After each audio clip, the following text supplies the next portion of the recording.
We're on the record as it relates to the matter of Commonwealth of Kentucky versus DeJuan Hammond and Stephen Pettway under indictment 11 CR 3052. I've had a chance to review the DVD, I suppose we call it, and what it sets out, and my notes indicate that it sets out what the defense is trying to show as a pattern of conduct by this prosecutor, Mr. Van der Rosten, as it relates to what occurred in the case of Commonwealth versus Jones. I saw, Mr. Schaus, that you were involved in that case also. So yes, sir, I was. I represented Mr. Jones along with Mr. Eggert. I saw you there, and I guess you're very familiar with that instance. And of course, I am, sir. What happened in that case, according to what was provided to the court, was that at a trial date, telephone records were turned over to Mr. Eggert, and the case was somehow continued. I'm not sure the reason why, but it was continued to another date, and then on that second date, those telephone records had been provided, and there was some discussion during that second trial of Mr. Jones. Did that case go to trial? Yes, sir, it did. That first trial date did not go up because Right. we were unable to select a jury. On the second date, though, there was some discussion as to whether Mr. Mallory had a deal with the prosecution, and at that time, Mr. Van der Rosten indicated that he did not have any deals with him, and then it was shown through some sealed records that indeed Mr. Van der Rosten had recommended probation for Mr. Mallory. And I think that's what you were trying to show, that this prosecutor was untimely in turning over discovery and therefore his prosecutorial misconduct. Have I sort of summed that up, or did you want to add something to that? Judge, I could expand with regard to this particular case in terms of our experience as we got a rolling start to the trial and just got inundated with documentation that I've yet to be able to completely review. But the court, those two main issues, yes. Okay, thank you. Did you all get a chance to review this DVD? I did, Judge. And is it basically accurate? Did you want to discuss it any further? Judge, Mr. Schaus was there. What happened was I made a representation to Judge Cowan. I came back and corrected it as soon as I was aware that it was wrong. I did not knowingly make that. I presume that record was sealed to protect your witnesses. Is that right? Judge Chavan sealed that tape with regards to the shock hearing. I had no knowledge that he did so. I did not request that he do so. He's in fact offered to come before this court and state that to the court if the court wants to hear that from him. Judge, may I add 2 points? I'm sorry. And so, Judge, again, once I realized that I had made a misrepresentation to Judge Cowan, I immediately came before the court the next day and told him that I had, and that's it. I mean, so I realized I'd done it. I made a self-correction. It was not on purpose. It did not affect the upcoming trial. We've tendered our, we never had to deal with Mr. Mallory. And we've tendered those materials to court and defense counsel. We sent those out yesterday. And we maintain that because it's the truth, because he never had one. We never had made him an offer. We never made an agreement with him. And I would respectfully submit to this court that there is no proof of that, and we would ask the court to render its ruling at this time. Judge, may I make 2 points on this with regard to this? Yeah. But there's no question, that the recommendation of probation was based upon the statements that he'd given to you all or proffer of proof. Is that right? What happened was, Judge, Mr. Butler, I presume. What happened was Mr. Butler allowed us to speak to his client. Detective Stalvey went and spoke to his client. When he went and spoke to Mr. Mallory, he stated to him unequivocally that he did not want to discuss his current case with him and that he was not there to make it. There were no offers or agreements on the table. At that point in time, Mr. Mallory made a voluntary statement with regards to 3 cases to Detective Stalvey. He took those recorded statements. Once he provided them to me, I obviously had to turn them over. 2 were pending cases in Jefferson Circuit Court. One was, 2 with regards to these defendants, Mr. Hammond and Mr. Pettway. 1 was with regards to Mr. John Jones. We immediately turned over those materials in discovery. The other one was an open investigation, and those materials have been placed in that open investigation material file that I'm aware of. It may have been indicted since then. I'm not sure, so I don't want to state one way or the other. Okay. So that's what happened once, and then we went and looked at those statements. We tried to verify them against the facts as we knew them. We conducted further investigation with regards to the statements he gave us. Once that Detective Stalvey came back to me with which the investigative letters are contained within that file, once he came back to me and informed me that that was the case, I showed up at the shock hearing that day, and I said that based upon the fact that he had given us statements with nothing on the table with no offers, with no agreements, and that I felt now that his life was placed in jeopardy, that I felt it was only fair to recommend shock probation for his client. And that's what I did at that time. There never was an outstanding offer to him. There was never any agreement to testify. He could be called as a witness at any time by anybody, because I don't believe that his statements, unless the court would rule otherwise, that any Fifth Amendment privilege had attached. So therefore, we didn't have to, at that point in time, the Commonwealth in good faith could have said, we're not going to do anything. And I didn't start off with saying, I'm going to do this if you do that. That was never the case. What I did say was, when I came in, I thought his life was in danger because I was going to turn over these materials in discovery, and I felt it was only fair to recommend at that point in time. That's what I did. Your Honor. Certainly since then, he's recanted those statements, is that right? That's what I picked up in the news. Judge, what happened was at the trial of John Jones, we did not call Mr. Mallory as a witness. The defense called him as a witness. And on the stand, Mr. Mallory stated that there were no agreements or offers between him and the Commonwealth. On the tape-recorded jail visit, he stated to Mr. Jones, when they were not aware they were being recorded, I believe, from the substance of their conversation, he stated he never met with me and he never made an agreement with me. Okay, you still recommended probation, which is an incentive. I did.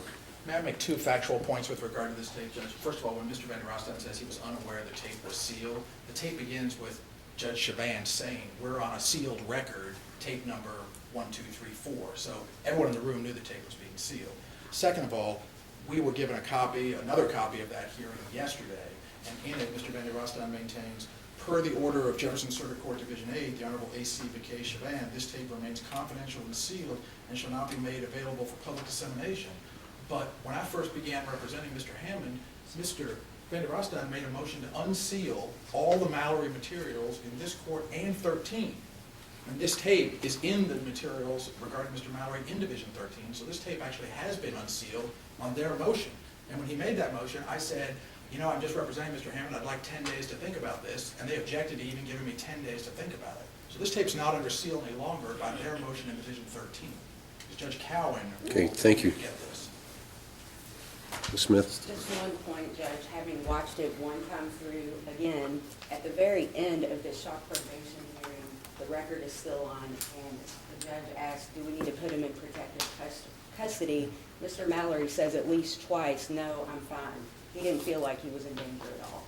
That's good. Is there anything else you want to add to the record? I would ask the court to take note of the affidavit that I filed, and I would add as well that that's all I had time to write as of when it had to be filed. I could go on for days about all of the evidence that I've received in the last 3 weeks, some of it well after this mistrial was granted. I can't tell you how many different theories there are in these calls. It's also interesting to note that the list of calls, which we were told, you know, Mr. Van der Rosten had never heard them.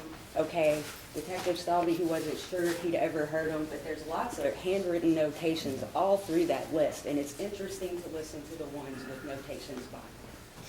The final thing I would add is that there was the aggravator of murder for hire filed on my client, and the evidence that I received, this is in the affidavit, but this is why it's so egregious.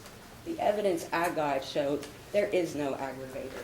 If he'd have been 2 years older when this lady got killed, he could have been executed for this, based on withheld evidence. Judge, I have one thing I do feel compelled to put. Yes, sir. I did have an opportunity to look at the 150 some odd pages of discovery that was turned over last week. Yes, sir. And with regard to these phone calls specifically, these are certified records from the Department of Corrections that were certified on June the 5th, 2009. That's almost 2.5 years ago, and we just got them. And there's a specific handwritten notation to build on something Ms. Smith just said regarding the James Hickman call on March the 23rd of 2009, which is the day that this lady was killed, and that call was made by Mr. Hickman in 1949 hours from the jail. That's the very call that we spent a long time talking about last time we were here and the time before that. They had that in their possession on June the 5th, 2009, and yet on October 5th of this year, they filed a specific motion to prohibit us from mentioning any alternative perpetrator unless we had specific information. when they had specific information in their files for 2 years and 4 months. So I'm renewing my motion to have a hearing on my motion for exculpatory evidence, at which I'd be allowed to call Detective Stalvey and find out exactly what happened here, why this stuff wasn't turned over for 2.5 years, and is there anything else still out there? So I'm renewing that motion. I know the court's ruling last time we were here, but this is new information I didn't have at that time.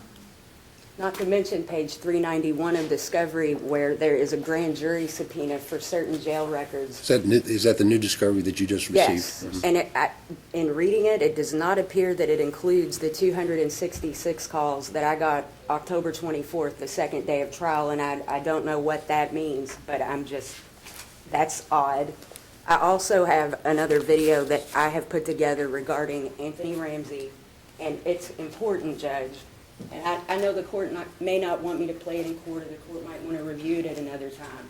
But this person is the most credible person of any of the people in discovery. He has no motive to come forward other than the day before he came forward. He saw on WLKY, actually, Mr. Van der Rostein, rallying the public right after Lloyd Hammond got sentenced. We want to solve this case. This guy comes forward the next day and says, I have warrants, I don't have anything serious, I'll get out eventually. I'm not here to talk to you because I want special treatment of any kind. You mentioned that in your affidavit. I'm sorry? You discussed that with the court in your affidavit.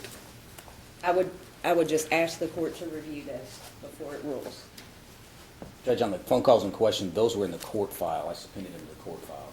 And I went and collected them up and copied them. When were they I don't have placed the in date the court in front of me. file? They've been in there for a while, along with the jail records that we subpoenaed to the court file this summer.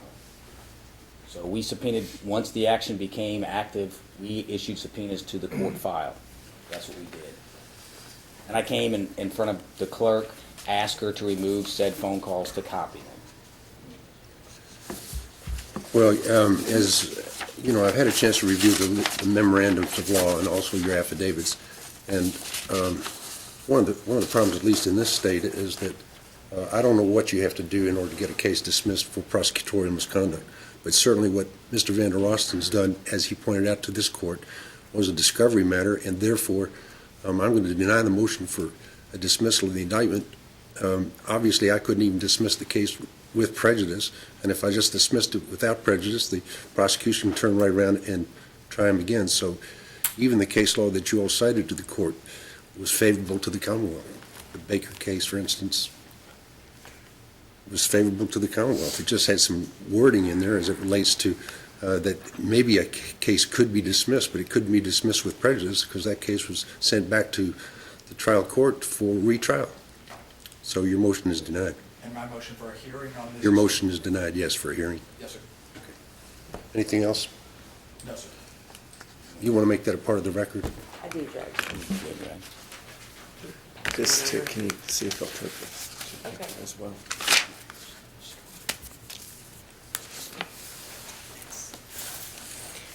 I already gave him a copy. What happened in that Jones case, incidentally? We were convicted of tampering and given a 10-year sentence, the minimum, one enhanced by virtue of PFO. Curiosity got to me. This court stand in recess then. May 7th for trial? Yes, sir. Thank you. Thank you, Judge. Thank you. You have to excuse? Yes.